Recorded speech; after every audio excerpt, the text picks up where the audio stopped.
লক্ষ লোক খোঁজ করছে, তো মাথার কাছে লোকটা কর অনুমানিক 6 লক্ষ। বল সুবহানাল্লাহ, জোরে একটু আওয়াজ দিন, আওয়াজটা শুনুন।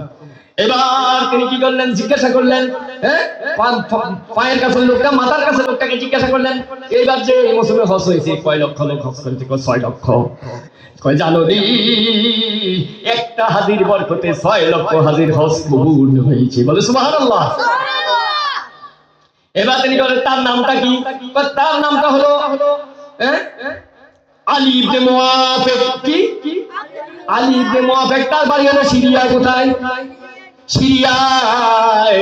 তার বাড়ি হলো সিরিয়ায়। কয় আমি এত বড় বুজুর্গ, এত বড় আল্লাহওয়ালা, আমার হজ কবুল হয়েছে না হয়েছে আমি জানি না, কিন্তু আলী ইবনে মুআফিকের হজ কবুল হয়েছে। কি এমন আমল করে 6 লক্ষ হাজির হজ কবুল হয়েছে? বলে সুবহানাল্লাহ। তিনি এবারে সাথী ভাইদেরকে বললেন, তোমরা দেশে চলে যাও, ইরাকে চলে যাও, আমি একটু সিরিয়ায় যাব। সিরিয়ায় গিয়ে আব্দুল্লাহ ইবনে মুবারক সিরিয়ার বাসীদেরকে জিজ্ঞাসা করি, ও সিরিয়ার বাসীরা রে, তোমাদের সিরিয়ার জমিনে এমন একটা আল্লাহওয়ালা লোক আছে, এমন একটা বুজুর্গ লোক আছে, তোমরা চিনোনি? তার নাম হলো আলী ইবনে মুআফিক। কি? আলী ইবনে মুআফিক। কয় না না, আমরা তো চিনি না, তার কথা নামই শুনি নাই।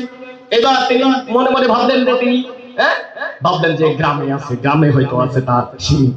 এবার তিনি গ্রামে গেলেন, গ্রামে আঁকা বাঁকা পথ দিয়ে তিনি গ্রামে গেলেন। কি করলেন?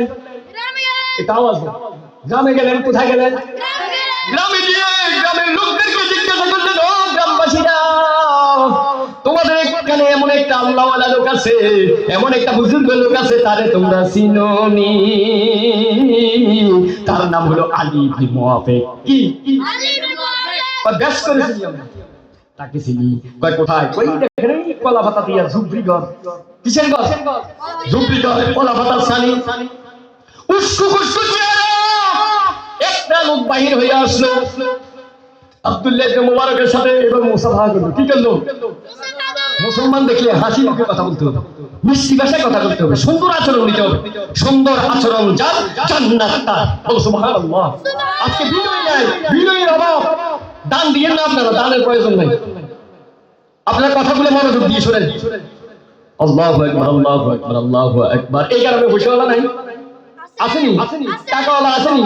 দনসপল্লা আসেনি? মনের নাম মহাশয়, যা করে তা আসল। মেয়েদের মতন নরম, আমাদের মায়েদের মনটা হয়তো বাসের মতো নরম। কিসের মতো নরম? তাদের সাথে সুন্দর একটা আচরণ নিতে হবে, মিষ্টি কথা বলতে হবে। এই জন্য আমি বানাইছি, এটি আমি বানাই।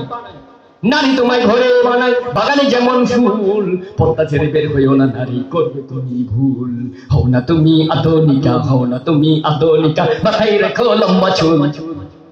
হ্যাঁ, মাথায় রেখো লম্বা চুল, স্বামীর সাথে বলবে কথা কণ্ঠ করে মিষ্টি, বইবে তোমার মাথার উপর রহমতের বৃষ্টি। বলো সুবহানাল্লাহ। এখন স্বামীর সাথে মিষ্টি কথা কয় না, ফিরিত করে তালতো ভাইয়ের লগে, ফিরিত করে ভনির জামাইয়ের লগে।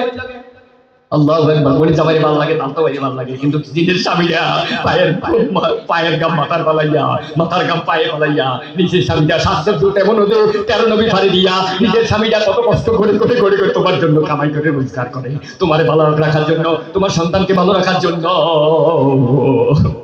এবার আমি কি বলছিলাম? আলী ইবনে মুআফিক। কি?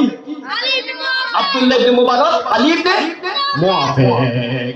এইবার আলী ইবনে মুআফিক উস্কু খুস্কু চেহারার একটা লোক সুপ্রিগর থেকে বাইরে হয়ে আসলো। যেমন আমার সাথে যদি এখন সরমনায় হিসাব যদি কয় কামরুল হাসানের লগে একটু দেখা করি, কিরকম লাগবে না? যদি কয় সরমনায় হিসাবে যদি কয় এই জামাল ভাইয়ের লগে একটু দেখা করি, সরসিনের হিসাবে যদি কয় জামাল ভাইয়ের লগে একটু দেখা করি, হ্যাঁ, তাহলে কত আশ্চর্যজনক না? এবার কয় আপনি আব্দুল্লাহ ইবনে মুবারক কি জন্য এসেছেন? কয় তুমি যে হজ করেছো, তোমার হজের বরকতে 6 লক্ষ হাজির হজ কবুল হয়েছে। বল সুবহানাল্লাহ। কোথায়? আমি তো হজেই যাই নাই, আমি তো হজেই যাই নাই। কয় ঠিক করে বলো তুমি কি এমন আমল করো? এবার আলাদা একটা কথা নিয়ে গেলেন, নিয়ে আব্দুল্লাহ ইবনে মুবারককে শোনাইতেছেন, ও আব্দুল্লাহ ইবনে মুবারক, আমি একজন মুসির কাজ করি। কি করি? মুসির কাজ করি। রাজপথে আমি জুতা সেলাই করি। কি করি? আমার সাথে জবাব দিব, তো ওয়াজ নিতে পারবে। তোমরা ছোট সোনামণি, তোমাদের কলম সাদা সাদা। এখন যারা ওয়াজ মাহফিলে আসে না, তারা মনে করবে এইগুলা অন্তর কঠিন হয়ে গেছে। গুনাহ করতে করতে, গুনাহ করলে অন্তর কঠিন হয়ে যায়। কি হয়ে যায়? অন্তর কঠিন হয়ে যায়, দান সৎকার করতে ভালো লাগে না। এখানে বলছি মাদ্রাসাটা কিছু জরুরত বা একজনের দ্বারা তো সবকিছু হয় না।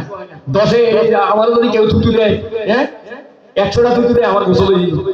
আল্লাহু আকবার, আল্লাহু আকবার। মনে আছে নি আব্দুল্লাহ ইবনে মুবারক? মনে আছে নি আলী ইবনে মুআফিক? মনে আছে নি এ ওয়াসি বেদিন সরসিনা এ হুজুর আইবার আগে একটা লোকে দাঁড়ায় দাঁড়ায় ওয়াজ করছে। আমি যে এখানে আছি যদি ওয়াজ শুনি, আমি রাত্রে যাই সব ওয়াজ শুনাইতে পারি ইনশাআল্লাহ। এরকম ওয়াজ শুনতে হবে, দিলের কান দিয়ে মানুষ শুনে না, দিলের কান দিয়ে শুনে না। আসন্ত নষ্ট হয়ে গেছে, দিল নষ্ট হয়ে গেছে, তামাক নষ্ট হয়ে গেছে। এগুলো ঠিক করতে হলে জিকির করতে হবে। কি করতে হবে? জিকিরের ধাক্কা মারতে হবে। মনে মনে জিকির, লা ইলাহা ইল্লাল্লাহ, লা ইলাহা ইল্লাল্লাহ, এভাবে জিকির করতে পারে। মনে মনে করতে হবে, একটু আস্তে ছোট ছোট আওয়াজে করতে হবে। সকাল সন্ধ্যা তুমি কাজ করো, অসুবিধা কি? ফজর করো, ফজর করে জোহর পর্যন্ত তোমার ইবাদত। কি ফজরে তো পারে না, ঘুমিয়ে থাকে, ঘর বন্ধ থাকে। হক কথা বলতে হবে। হক কথা যদি কি বলতে হবে, আল্লাহ নবী বলছে, কেউ মানে কষ্ট নেবেন না। আল্লাহু আকবার, আল্লাহু আকবার, আল্লাহু আকবার। কি বলছিল আলী ইবনে মুআফিক? কি আব্দুল্লাহ ইবনে মুবারক এবার তিনি দেখা করতে গেলেন, আলাদা একটা কামরা নিয়ে গেলেন। আমার মামুনরা কথাটা মনোযোগ দিয়ে শুনেন, যদি পারেন নিয়ত করে কিছু দান পাঠান। কথাটা মনোযোগ দিয়ে শুনেন। হাঁস আছে নি? এদের আমার হাঁস আছে নি? মুরগা আছে নি? মুরগাটি দূরে দমকা জরুরি, মুরগাটি মরে যায়। নতুন জামাই আইলে খাবাইতে পারে না, আহারে মনে কষ্ট।